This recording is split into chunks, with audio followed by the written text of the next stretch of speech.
apakah masih ada faktor lain yang membuat brand kita jadi pilihan untuk dibeli? Tentu ada, teman-teman. Faktor ini adalah faktor basic yang konsumen pikirkan setiap saat, setiap detik, yaitu faktor harga.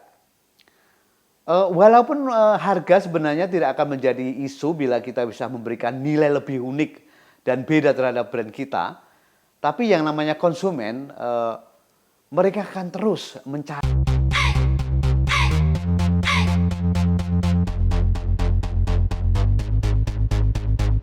Five, four, three, two, one, zero.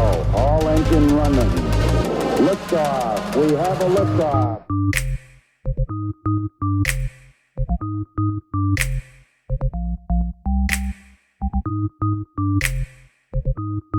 Assalamualaikum warahmatullahi wabarakatuh. Halo teman-teman semua.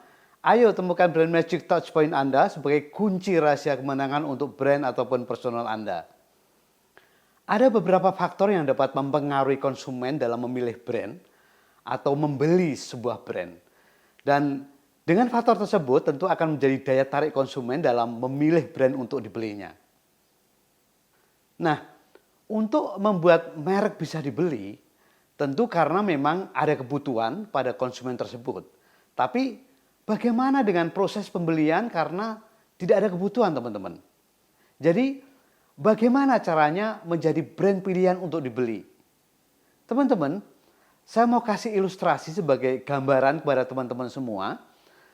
Kalau ada konsumen yang butuh minum, maka mereka akan mencari atau membeli air untuk dikonsumsi. Karena ada hal mendesak yang mendorong mereka untuk membeli air tersebut. Kalau dalam kondisi ini brand Anda adalah satu-satunya yang ada di pasaran, hal ini mutlak tanpa nilai apapun untuk ditawarkan pasti akan dibeli. Atau tanpa apapun yang dijanjikan pasti konsumen akan membeli.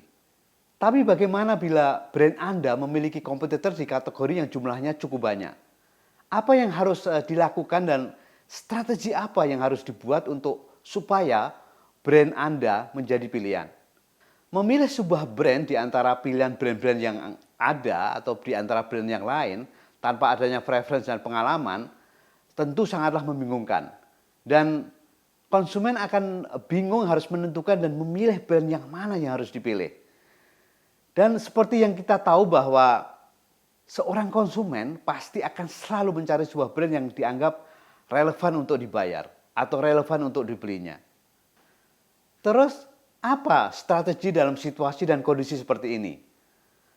Strategi dalam kondisi seperti ini, brand Anda harus menjadi satu-satunya di antara persaingan yang cukup padat itu.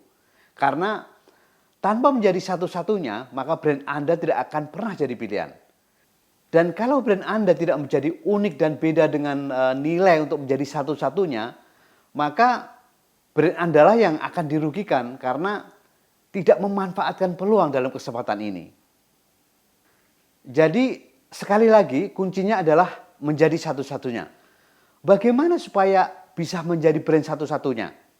Nah, untuk menjadi brand pilihan, satu-satunya jalan adalah lewat diferensiasi. Dan bicara diferensiasi adalah bicara brand positioning, dan brand positioning juga akan memastikan bahwa nilai brand Anda berbeda. Adapun kunci elemen-elemen penting dalam brand positioning meliputi pertama adalah siapa target sasaran kita, yaitu menentukan siapa target pasar yang akan menjadi fokus utama dalam sasaran branding, dan juga mengidentifikasi dengan target siapa calon konsumen yang paling cocok dengan nilai dan manfaat yang ditawarkan oleh brand kita. Kemudian yang kedua adalah kerangka acuan yang akan membedakan manfaat yang beda dan nilai yang ditawarkan sebuah brand dibanding dengan competitors. Terus kunci ketiga dalam brand positioning adalah point of difference, yaitu dalam hal apa sebagai sebuah brand itu berbeda. Dan di poin inilah yang harus memberikan manfaat beda, apakah bersifat emosional atau rasional yang akan diberikan kepada konsumen atau target sasaran. Lalu yang terakhir dan menjadi alasan penting untuk dipilih sebagai brand adalah reason to believe. Ini bisa berupa bukti atau alasan yang mendukung klaim dan manfaat dari brand, dan bisa berupa testimoni, riset, sertifikasi, atau sesuatu yang bisa memperkuat kepercayaan konsumen terhadap brand tersebut. Nah teman-teman, kita akan berikan video khusus nanti yang membahas tentang membuat contoh bagaimana cara dan mengisi proses pembuatan pernyataan brand positioning itu. Nah, bicara pilihan untuk dibeli adalah bicara nilai beda. Dan beda harus memiliki kualitas dan keunikan tentunya.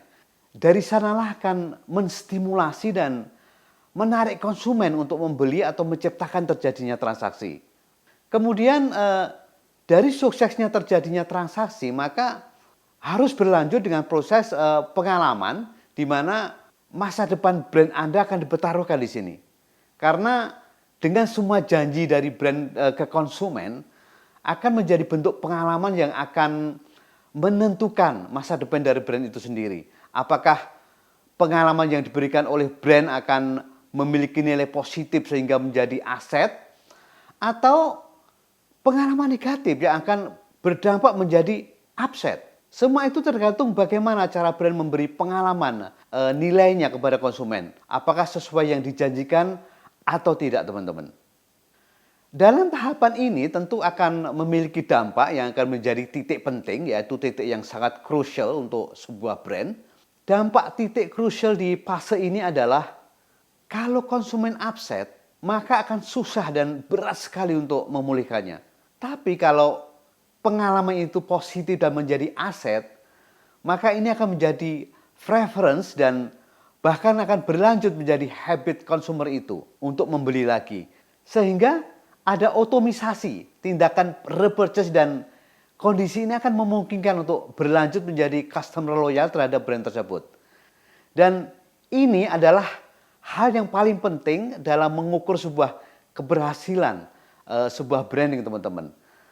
Namun tidak cukup sampai di situ, sebuah keuntungan juga akan dimiliki sebuah brand yang memiliki nilai yang relevan buat customernya, yaitu ada keuntungan yang sangat strategis di mana preference dan habit customer akan menjadi reference dan reputasi positif terhadap brand, sehingga hal tersebut akan bisa menjadi pembela, bisa menjadi mesin yang akan merekomendasikan brand Anda kepada orang lain, yaitu apa yang disebut dengan R3, yaitu brand Anda akan memiliki review positif, rating positif, dan recommendation positif dari customer Anda.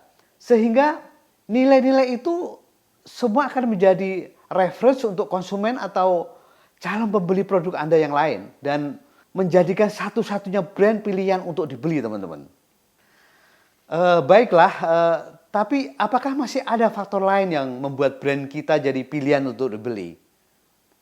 Tentu ada, teman-teman. Faktor ini adalah faktor basic yang konsumen pikirkan setiap saat, setiap detik, yaitu faktor harga. Walaupun harga sebenarnya tidak akan menjadi isu bila kita bisa memberikan nilai lebih unik dan beda terhadap brand kita, tapi yang namanya konsumen, mereka akan terus mencari atau mengejar sesuatu yang memiliki nilai value for money. Oke, faktor promo dan harga tentunya bisa membuat konsumen membeli dan memilih brand Anda. Tapi sebaiknya melakukan strategi promo atau harga murah seharusnya dilakukan bukan hanya untuk mengejar penjualan saja atau bahkan hanya sekedar menghabiskan stok produk saja, tapi lakukanlah juga dalam kesempatan ini untuk memberikan pengalaman dan memberi nilai kepada konsumen dari brand Anda.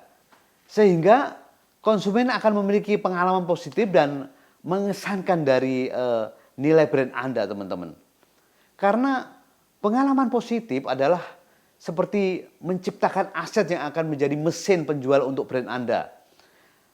Nah, sekali lagi teman-teman, menjadi brand pilihan untuk dibeli tidak lain kita harus memberikan pengalaman nilai yang unik dan beda dan positif.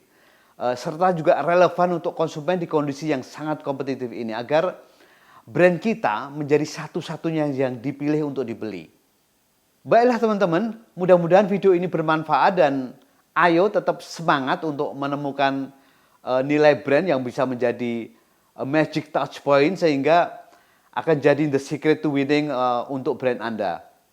Jangan lupa subscribe, share, komen, dan pencet lonceng agar dapat notifikasi pemahaman branding selanjutnya. Sampai jumpa dan wassalamualaikum warahmatullahi wabarakatuh.